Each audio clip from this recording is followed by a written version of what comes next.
Alright, today we're going to demonstrate how to properly take a computer apart the right way. Start off with, you're supposed to pull this.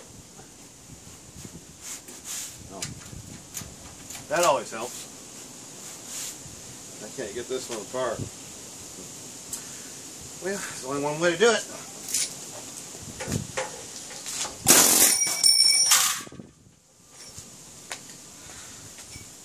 And then on your inside here, this looks pretty tough.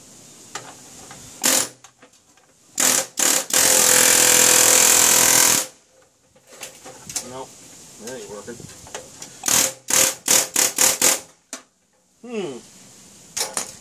Well,